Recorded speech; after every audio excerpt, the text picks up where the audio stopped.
வணக்கம், welcome to Chitra Murali's kitchen. இன்னைக்கு என்ன பார்க்க போறோம்னா, சப்பாத்தி அதுக்கப்புறம் ஃப்ரைட் ரைஸ் இதுக்கெல்லாம் தொட்டுக்கிற மாதிரி கடாய் பன்னீர் மசாலா தான் நம்ம பண்றது எப்படின்னு பார்க்க போறோம். அதுக்கு ஃபர்ஸ்ட் கடாய் பன்னீருக்கு அந்த மசாலா ரெடி பண்ணிக்கணும், பவுடர். ஸோ அதை முதல்ல நம்ம ரெடி பண்ணிக்கலாம். 2 டேபிள் ஸ்பூன் தனியா, 1 டீஸ்பூன் சீரகம், 1/2 டீஸ்பூன் மிளகு, ஒரே ஒரு பிரிஞ்சி இலை, ஒரு சின்ன பீஸ், ஒரு சின்னதாக ஒரு பட்டை, ஒரு சின்ன பீஸ், ஒரே ஒரு கிராம்பு, 2 ஏலக்காய். இது கூடவே நான் ஒரு 3 வரமிளகா சேர்த்துருக்கேன். அப்புறம் 2 காஷ்மீரி சில்லி. இப்போ இதை நல்லா வறுத்துக்கலாம். நல்லா வறுபட்டுருது. ஆறினோடனே நம்ம பொடி பண்ணிக்கலாம். ஸோ அது ஓரமாக வச்சுருவோம், அது ஆறட்டும். அதுக்குள்ளே பேன் வச்சுட்டு எண்ணெய் விட்டுக்கலாம்.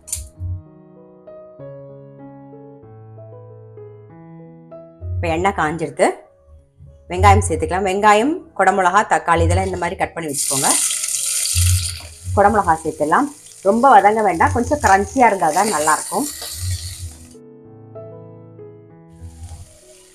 இந்த குடமிளகா வெங்காயத்துக்கு தகுந்த மாதிரி கொஞ்சமாக உப்பு சேர்த்துக்கலாம். தக்காளியும் சேர்த்துடலாம். தக்காளியில் இருக்க விதையெல்லாம் எடுத்துகிட்டு இந்த மாதிரி கட் பண்ணி வச்சுக்கோங்க, கொஞ்சம் பெரிய சைஸாக.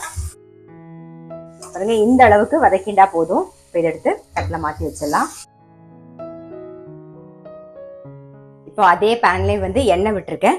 ஒரு பெரிய வெங்காயம் பெரிய சைஸில் ஒரே ஒரு வெங்காயம் எடுத்து கட் பண்ணி வச்சுருக்கேன். இப்போ அதை சேர்த்துக்கிறேன்.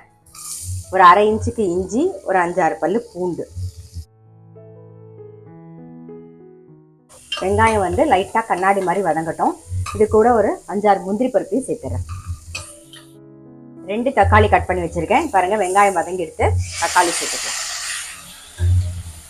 தக்காளி கொஞ்சம் நல்லா வதங்கணும். கொஞ்சமாக உப்பு சேர்த்துக்கலாம்.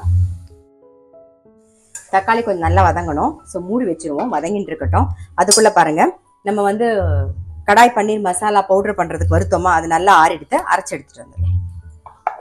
பாருங்க, கடாய் பன்னீர் மசாலா பவுடர் ரெடி ஆகிடுது. இதை ஓரமாக வச்சுருவோம். இது ஒரு வாட்டி கலரி விட்டுக்கலாம்.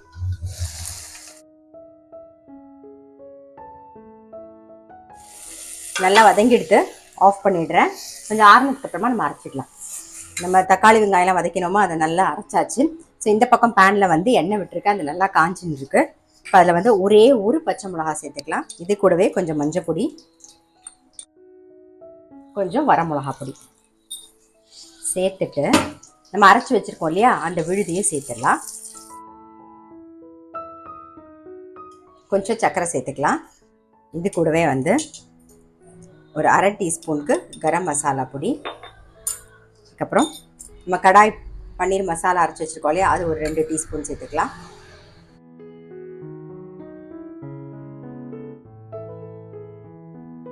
காஞ்ச வெந்தய கீரை இலையை சேர்த்துக்கலாம். இது கூடவே மிக்ஸி ஜார் அலம்பி அந்த தண்ணி விட்டுருவோம்.